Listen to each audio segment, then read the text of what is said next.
Welcome back to the channel, everyone.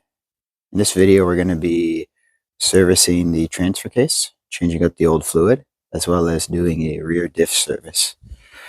In my previous video, I had just did the front diff service as well as the pinion seal, and the oil was really bad. So I'm going to, just for shits and giggles, I'm going to pop the rear off and change the fluid while I'm here. I'm guessing it's going to be just as bad. This is what we're going to be using for the job. It's Castrol 80W90. It's going to take about 1.3, 1.4 liters. This is the Dana 35 diff gasket. And we're going to be using this multi-purpose ATF that I have on the shelf from another job. The service manual calls for about 2 liters for the transfer case. Double check your parts before you open it. Especially with gaskets, most parts stores won't let you return it if the box is open. So just go a quick look underneath. It looks good. The bolt size here for the diff cover is a 13 millimeter.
I just got all the bolts off the cover here before I break the seal and have all the old fluid leak out. Something I want to point out, whoever did this service last, they didn't use a gasket. They only used silicone. So the problem with that is, well, none of the bolts were actually tight. They were all pretty much hand tight, and it didn't take much effort to be removed because so much silicone got in the threads here that the bolts weren't allowed to seat properly. So if you're going to do the job, guys, use a gasket. It's going to seal properly. And the only reason this hasn't started leaking yet is because there's so much silicone that it actually sealed around the threads.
got all the bolts hand tight now. Just want to point out that the torque specification for this cover is similar to the front, crisscross opposite of each other. Doesn't matter the direction you start or finish.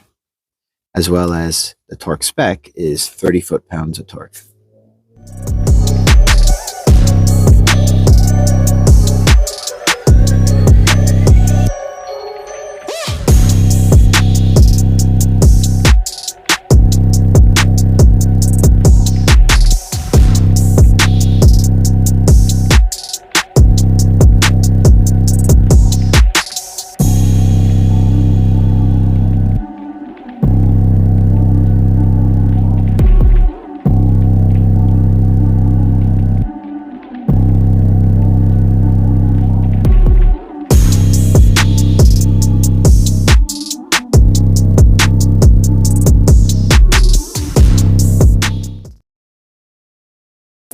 The size for the diff fill plug, at least in my case, is a 10mm Allen key.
Well, here's the finished product, folks. Came out pretty good.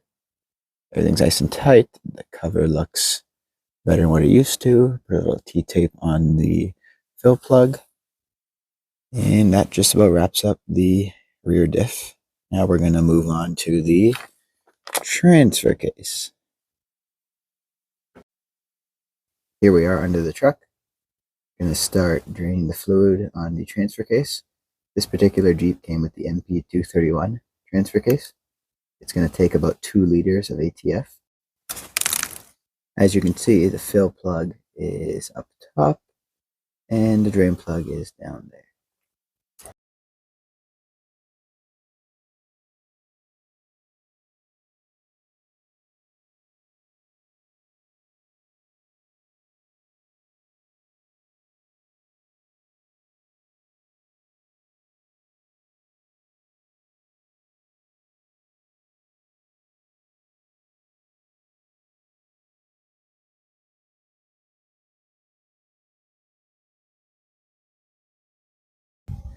Now you might be wondering why I pulled the fill plug before the dump plug. Now my plan is, with this being the highest point of the transfer case, if this is removed, it allows any air to push the fluid down more when we pull this out. The plan with the cardboard is to use it as kind of a slide. So when we pull the dump plug, most of the fluid will go into the cardboard and hopefully trickle down into the catch fan and not get caught in the skid plate.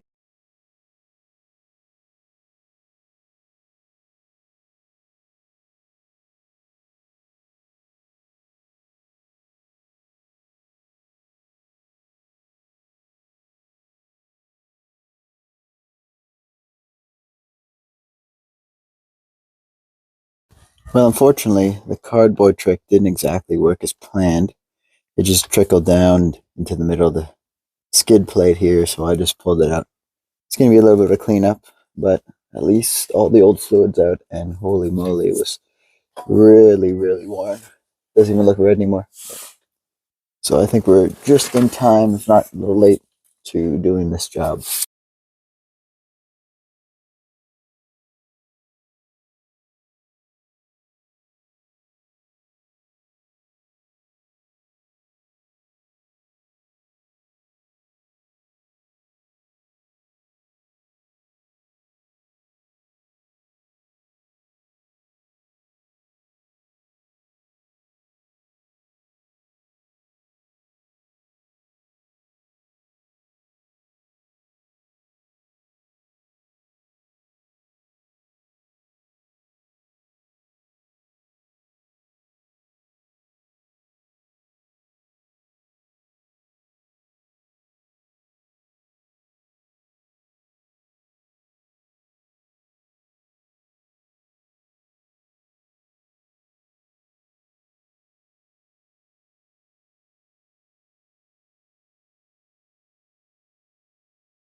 that just about wraps up for the transfer case flush.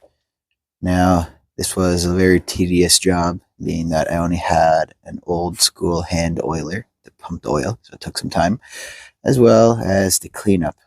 A lot of the fluid spilled in the skid plate under the transfer case, so to clean it all up was a nightmare, but it's done. New fluids in. And that just about wraps up this video. Thanks for watching, guys. Please like, subscribe, and comment below for more videos.